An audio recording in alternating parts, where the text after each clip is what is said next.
APO సీసీలు బాధ్యతగా నడవాలని DRDA పిడి సత్యదేవి అభిప్రాయం. నష్టాలతో నడపలేమని సీసీలు ఏపీఓ నిర్ణయం.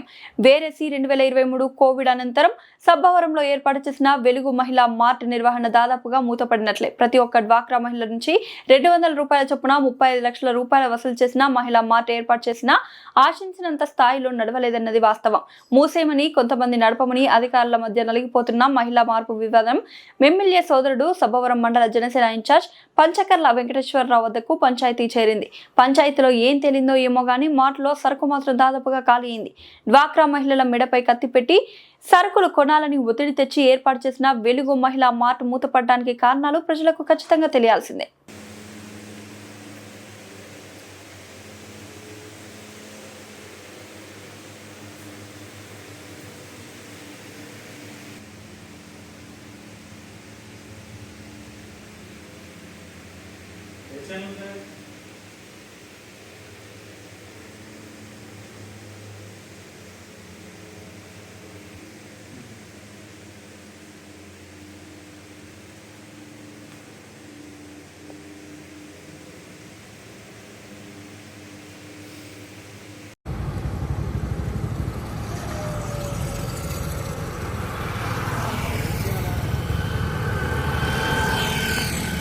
నా పేరు ఉదయ్ కుమార్.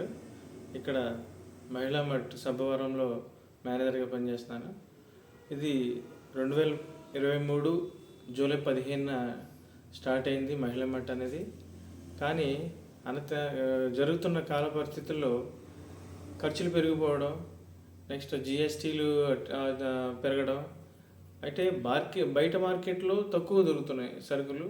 మా దగ్గర ఏంటంటే సిస్టమ్ బేస్డ్ బిల్ బేస్ ఇవ్వాలి కాబట్టి జిఎస్టీ వేసుకొని అమ్మాల్సి వస్తుంది. లోకల్ మార్కెట్లో ఎక్కడికన్నా తక్కువ దొరుకుతుంది. అందుట్లో మహిళా సంఘాలు దూర ప్రాంతాల నుంచి వచ్చేసరికి ఇక్కడ అదే ఖర్చు ఇక్కడ అదే కాస్ట్కి ఇక్కడికి వస్తుంది. నెక్స్ట్ వాళ్ళు ట్రావెలింగ్స్ కూడా పెట్టుకోవాల్సి వస్తుంది. దాని మూలన కూడా కొంతమంది ఇబ్బంది పడుతున్నారు. అది మహిళా సంఘాలు పెట్టినప్పటికీ కూడా ఆ మహిళా సంఘాల యొక్క ఆదరణ అంతగా చూపలేకపోవడం, ఎక్స్పైరీస్ ఎక్కువ అవడం, రెంటల్స్ జీతభత్యాలు ఎక్కువ కావడం వల్ల ఈ మార్ట్కి కొంచెం కళ తప్పిందని చెప్పుకోవచ్చు. మహిళా సంఘాల వాళ్ళ ద్వారా నడపడింది, మహిళా సంఘాల ద్వారానే నెలకొల్పబడింది. అయితే ప్రస్తుతం ఈ స్టాక్ని మళ్ళీ మా స్టాఫ్ ద్వారా మహిళా సంఘాల వాళ్ళకే విక్రయించడం జరుగుతుంది.